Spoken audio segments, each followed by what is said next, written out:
It's not working. All right. Okay, how do I do that? Hang on. Got it. All right. Hi, my name is Judith, and I'm an alcoholic. Thank you, Allie, Teresa. Thank you to the group, and thank you for inviting me back. That's something that I feel is a blessing to me to be able to participate in your group, because I love this meeting. Don't always get on it because normally at this time I take a meeting into the men's prison.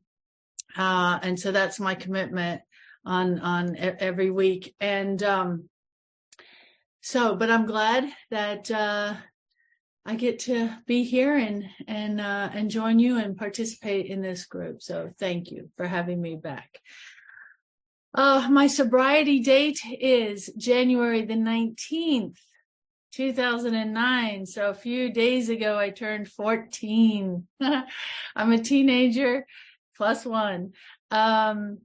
And for that, I credit this amazing program, the Big Book, a very strong sponsor, and the simple fact that I simply cooperated. I cooperated with what my sponsor directed, and it has served me well. I never thought, oh my gosh, I never thought I would even have 14 days. Never intended to have 14 days. Never thought that was possible. And I remember it very, very well. And in a blink of an eye, putting one day after another, one foot in front of the other, one direction and action in front of the other, all of a sudden I blink and it went really fast. I just want to encourage anyone that is in their first year, which to me was a very difficult year, just keep doing one action, taking one action after another. If you work this program, it absolutely is amazing, and a life that, you get a life that's transformed. And it goes fast. It goes fast once you get over that little hump. At least it was a little hump for me. I do have a home group. I don't want to take a lot of my time. Oops, I did start my timer now. I don't want to take a lot of time because I'm excited about the topic tonight. And I love this format of the meeting because we get to explore a little bit wider than the traditional AA, sharing our stories, which are very important. I want to make very clear that I am a hopeless chronic alcoholic who has simply found the life-saving message of Alcoholics Anonymous, and that has transformed my life. Don't have time to tell you all the stories because I want to stick to the topic.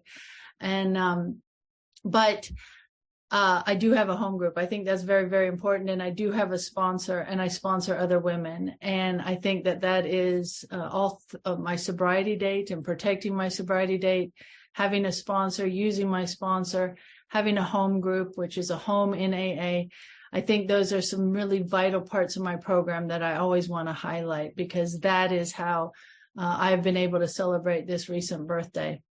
So I picked the topic. It's a little, Teresa read it. It's a little vague, and I was like, oh my gosh, that doesn't sound very inspiring perhaps, but to me, it's so super exciting.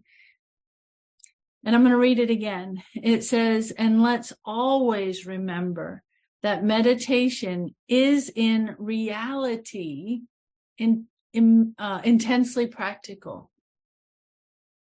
To me, that is a message of hope, depth, and weight, just in that sentence, because I need something practical. I don't need a theory. I'm a reader. I love reading. I've always read. I've gone to school for multiple years. Give me a good textbook or something intellectual that I can read. And I like reading that. And I always read it. Even when I was drinking, I was a reader. But none of it ever changed or impacted or transformed my life. I need something that is in reality intensely practical. So that's why I'm super excited about this, because I have found that meditation is one of those things. There's many things in AA that are intensely practical. Step 10 for me, super practical. Oh my gosh, all the steps, you know. One of my, I love listening to Bob B from Minneapolis. And he always says the spiritual way is intensely practical. I like that. I need that. And hopefully I'll be able to share some of that journey that I've been undergoing for these years with you all tonight. So I don't want to, bore you with a little, I'm a history nut. And so I just want to give a little bit of history in how meditation maybe came about, evolved in AA. And we read quite a few times in the big book. In fact, 37 times, yes, I'm a little bit of a nerd, 37 times in the big book, meditation is mentioned. But we start, with the founders, and they mention meditation. But, with history, I don't think it's the same as what we may think about today. It's not as similar as some of us understand meditation today. But one of the earliest mentions of something similar to meditation was something they did called the morning watch. And I really like that. And I might try and bring it back and incorporate it a little bit into AA with my sponsees. Like, let's do the morning watch. It was used by Reverend Sam Shoemaker, one of my heroes in our history. I love him. And then it kind of trickled down into our founders in AA. But basically, it was just a time of quiet reading and prayer. And the quiet time, they also used that phrase, a quiet time, was a time where they would aim to listen to the divine or God, as they refer to their higher power. Many of you may have heard about the two-way prayer a lot. I know there are times I practice it at times. I shift around my spiritual practice because I don't like to get into a rut. And if I'm feeling a little bit like I need something, a little bit more enthusiasm, I'll switch it around a little bit. But the two-way prayer was a practice of the Oxford group. And it involved prayer, meditation, and guidance. And they would describe it as prayer as speaking to God, and then meditation as listening to God. And then they waited for the guidance. They sought guidance, asked for guidance, and they say received guidance. So in other words, they would pray. They would ask a question, journal, meditate, and then they would start writing. And I love the fact that they were journaling back then. Sometimes we think it's a new practice, but they really used journaling a lot. And there's this one Chinese or Buddhist, I'm not sure, proverb that says the strongest memory is paler than the weakest ink. And I think maybe that's why we put pen to paper often in our fourth step, because we say, well, I've got it all up here. I can remember it. But I like that. The strongest memory is paler than the weakest ink. So we need to put pen to paper. And that's what they did. And they journaled. In Dr. Bob and the Good Old Timers, it does describe Dr. Bob's prayer practice, morning practice, which, like I said, was a short prayer. And then he would study the Bible for 20 minutes or so. And then he sat in quiet for directions, what he was supposed to do that day, who he was supposed to help, seeking the divine in his life. And, thy will, not mine, be done. So that's sort of a little bit of where we see the beginnings of meditation in AA and where it kind of trickled down from the Oxford group, Reverend Sam Shoemaker and others. They gathered and adopted these things. And like I said, it's mentioned multiple times in the big book. And yet it seems as if many, many of us struggle with this concept of meditation. I know I struggle with it. And it seems as if even in step 11, where it says prayer and meditation, we're heavy on the prayer and often tend to ignore the meditation part. And I get that struggle. I really do. In my drinking days, I was completely shut down, literally shut down and often unconscious or blacked out if taking it very literally. Then when I stopped drinking, my mind became very, very active, very active. And we hear this from newcomers all the time. I can't sit still. I don't like the quiet. I don't know how to do that. It doesn't work for me. My mind is too busy. I'm too full of anxiety. Well, my mind also was just a mess. I was also haunted by fear and anxiety, high anxiety when I stopped drinking. When I like to say, when my mind came back online, boy, did it come back online. It was very, very busy. And I even, at the beginning, I would have panic attacks. I remember one time early on in my sobriety, I was at a legal conference in San Diego, and I hadn't had a drink. I had just started working with my sponsor, and I was unraveling because I had yet to experience the solution of the steps.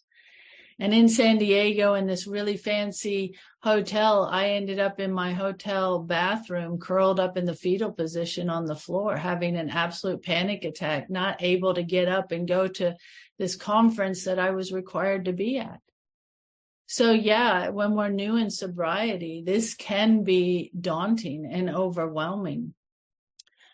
And I understand that. And it has taken me a while to really embrace the concept of meditation as part of step 11. But as I've grown, I really do see the quote that I picked tonight, how immensely practical it is to address these very things that were blocking me from meditation.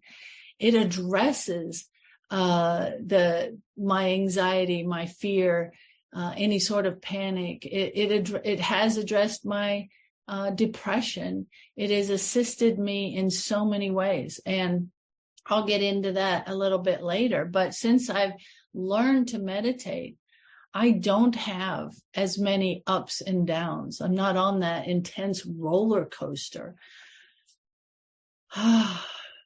One day when you're feeling wonderful and the next day you're sad and you don't even know why. Mm-hmm. Today, my mind is calm and quiet. And meditation has provided me the opportunity to continue to wake up spiritually. I get to become aware and present in my life. I would have to say that meditation has become like an accelerant to my recovery, and it enhances it. So this isn't just a theory or a cute idea or a fad for me. It has become a part of my daily practice, my spiritual way of life in this program, thanks to Alcoholics Anonymous. Now, in the 12 and 12,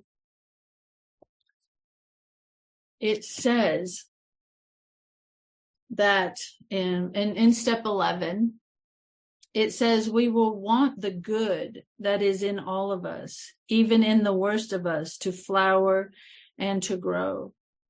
Most certainly, we shall need bracing air and abundance of food, but first of all, we shall want sunlight. Nothing much can grow in the dark. Meditation is our step out into the sun. How then shall we meditate?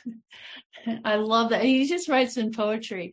But then, I was reading it and he says, how then shall we meditate? And I'm thinking, great question, Bill. At the beginning, it's like, okay, great. You've given me this wonderful, poetic, beautiful description of me stepping out into the sunlight and being a flower and growing. And it's like, great, but tell me how,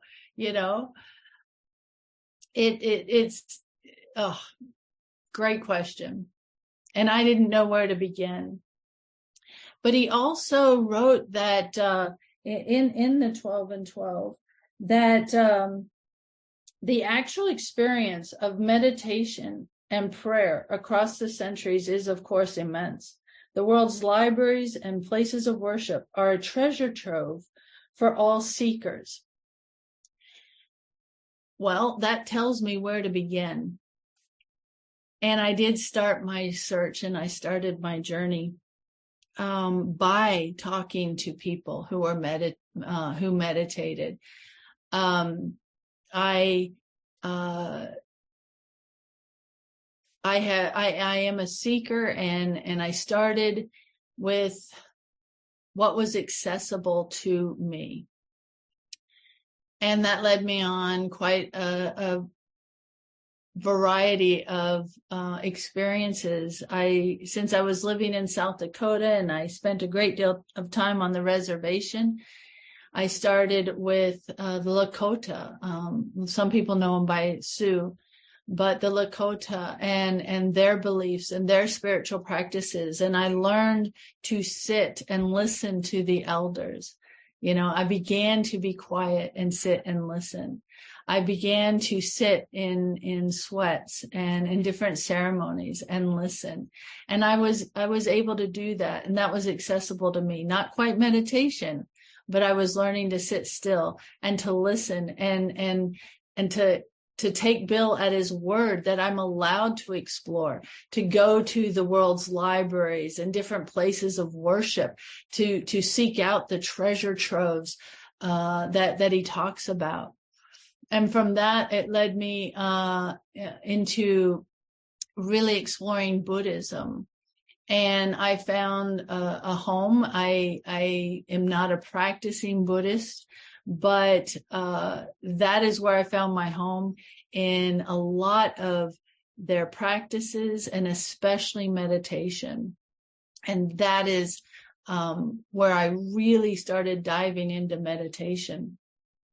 And I think that Bill, in his words, and when he was writing in here, he seems, now red flag, my opinion, but it appears to me that he's open and encouraging us to seek out this spiritual knowledge, that we can look at wherever we can find it, whether it's in libraries or places of worship or with elders and those of faith. We're encouraged, and I love that freedom to be able to do that. And in my opinion, this includes Christian and Hindu or Hinduism and Buddhism and yoga and anywhere else that I can find the spirit, or as I like to call, the divine love. So in the 12 and 12 in step 11, Bill starts with something that is very simple, safe for someone with my Judeo-Christian background. Once I finally could get over my anger and hatred of this God word, I found Bill very accessible, and he was very gentle. And he starts us with meditation by introducing that wonderful and beautiful prayer from St. Francis. Not only does he introduce us to that prayer, but then he uses it as a tool for meditation. He suggests that we take a line from that and that we can meditate or repeat it, or I don't know. I didn't mark the pages where he actually describes how we may be able to do that.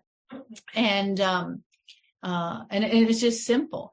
And that's where my sponsor suggested I begin. And I did. And I really clung to the St. Francis prayer, and I practiced it like Bill suggested.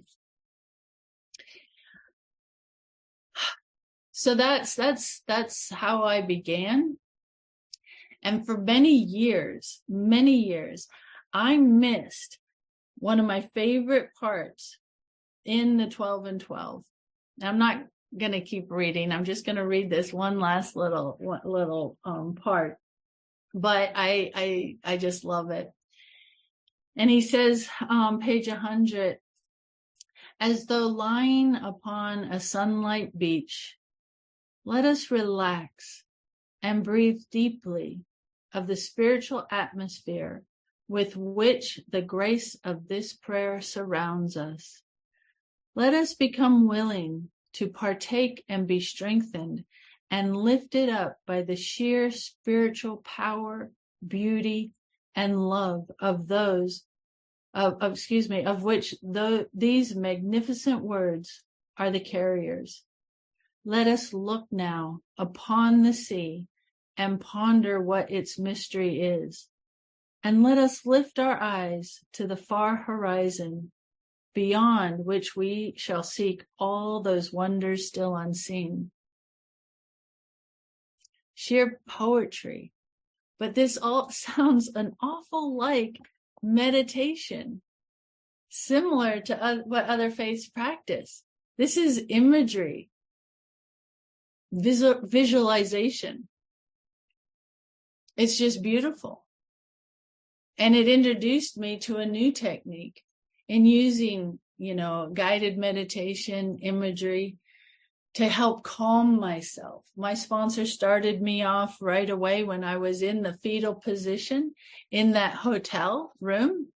He helped me calm myself down when I was upset or angry, and I don't have time to share those methods, maybe, later in the question and answer time or something like that, but very, very practical. And I use that with my sponsees as well. And I can tell you that it has saved the day when there have been times where they're out the door, they are gone, because the obsession is on them so strong. And if I can get them to just sit down for just a minute and take them through one of these practices, these, like the visualization that Bill is describing, it actually has given us enough time and given the other person the pause necessary to stay and to stay in their seat for one more day. And so again, it's intensely practical as well. Now, none of this is anything I grew up with. I grew up in a very strong Judeo-Christian, very strict upbringing, and meditation was nowhere in my upbringing. So it has been quite the exploration for me, but I have come to realize how effective that these methods can be. And if I stay open and willing and humble to listen to people who do practice it and have their own experience with it, It does, like Bill says, it's just a treasure trove of different things that have actually brought significant transformation to how I live my daily life and how I interact with other people, how I interact with myself, and most especially how I interact with my higher power.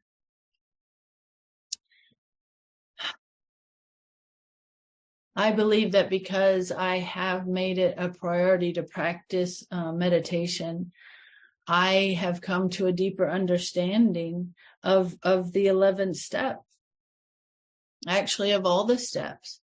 I went from a surface level of just conforming and complying, which did work for a while. I did what I was told and my life got better. Fancy that. But in practicing, actually diving deep into what Bill is suggesting and going on that journey and going into the libraries and the places of religion and that, you know, ransacking the treasure troves and talking to people. I think that it has made my experiences with the 12 steps that much deeper, that much more meaningful and practical. The quote that I chose, you know, that meditation is intensely practical, it is true, but the question becomes, has it made a difference in how I live my day-to-day life? You know, it's great to sit here and to say, oh yes, meditation is wonderful and it transforms, but if it is not revealed in how I live and when you interact with me and how I treat those closest to me or those who annoy me, what difference does it make? It's just meaningless and again, just a theory, and it's not changing my life. I like to, I've written about, and it's not original with me, but it's like what spills out when you're jostled by life? What's going to spill out of you? And I can tell you that before meditation, before really making this a part of my daily life, if I was jostled by life or, you know, kicked by life, what spilled out, even though I claim to be, you know, a member of AA, it was not pretty. And some days I have to, of course, and it's a program of honesty, some days it's still not pretty, but more and more, I'm able to handle when my life is jostled or I'm in an upheaval. I have to tell you, currently I'm in kind of an upheaval. It's not a bad, you know, it's not, is it good? Is it bad? I don't know. But it's not particularly bad, but it is challenging. And as a result, it has impacted my meditation. I don't want to come on here and share tonight and act like, oh, now I don't struggle with it. It's just as easy and as common as me breathing. That's not true. And my biggest challenge, honestly, is if my schedule changes. I don't tend to do well when my regular schedule changes. And now I have another job and my whole schedule is in upheaval. And it has taken me 2 weeks. I just now feel like I'm getting back my feet under me. And you know what? The first thing to go is my meditation. I'm too busy. I don't have time. I'm tired. I'm stressed. I've got other things, you know, all of that. Still doing my prayers and still doing some reading. But to sit for 20 minutes, you know, I've got stuff to do and think about. I really need to think about these things that are happening in my life. And I can tell you, I can see the results in 2 weeks. I can see the results. And unfortunately, the people around me can see the results of my lack of action. So, yeah, I had to speak to my I have a spiritual advisor, and it's like, okay, we got to address this, and so back on track. But like I mentioned, I don't know why in the moments of the most stress, or in the moments where my life is, I'm getting squeezed or jostled, whatever you prefer, that I would set down the very thing that is the biggest assistance to me. Because when I meditate, I am calmer. I can handle things in a more mature manner, spiritually speaking. I have far less stress and anxiety. I'm able to practice the pause that's so important for me, because in that pause, I get to invite my higher power in to participate with me. I'm not on my own. I can laugh at myself more easily, which is very important because I take myself very, very seriously. I can breathe easier, I can just breathe. I can have that full exhale. And I also don't listen to the destructive voices in my head, the lies that are constantly chattering. I'm going to fail. I can't do this new job. What are they thinking of me? All those voices that chatter, the impending doom. Obviously, it comes from ego or self, lower self. It is not from my higher power. And when I do practice meditation, I can more easily discern what is a spiritual, based thought and what is an ego-based thought. And I'm more able to be an observer of my thinking rather than attached to my thinking. Meditation, also continuing on the theme of how practical it is absolutely changed my view of the world, how I view everything that is occurring around me. It has transformed my ideas regarding all of you, myself, my higher power, loss, even death, which is extraordinary for me.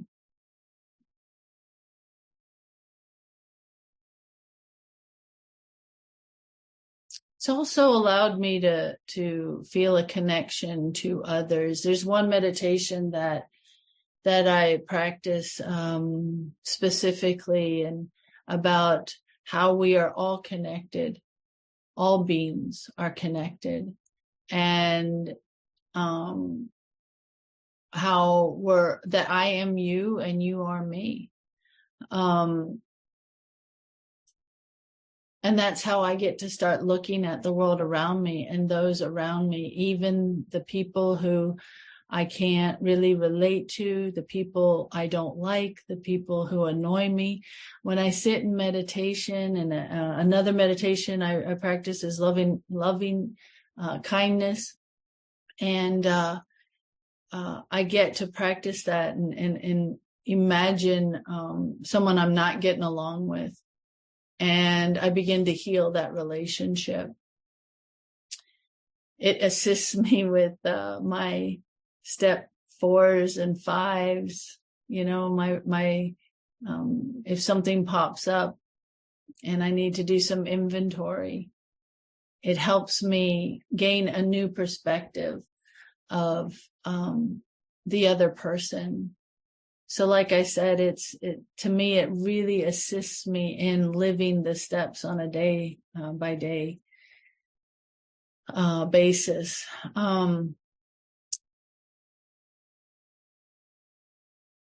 All right, I got it. Thanks.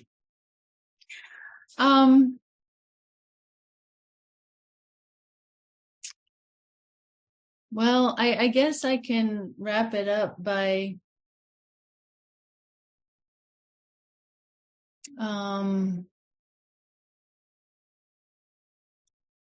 bringing it back to the 11th step, where it said, it talks about God's will for us and the power to carry it out. For my meditation to be of any value, the results have to show in my life. And that's probably one of the biggest ways that it shows up in my life. And that is, I can live in the spiritual principles more and more each day. There are so many things in life that are beyond our control. But I do think that if we can practically and diligently take responsibility for our own spiritual practice, and if we constantly seek to improve it,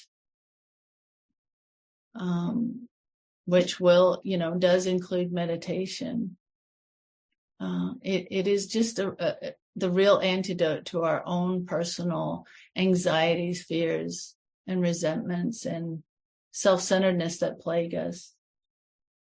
So in closing, I would just have to say that, for me, meditation is a means of allowing God to transform my mind. And that in and of itself has led me to have a new and amazing life.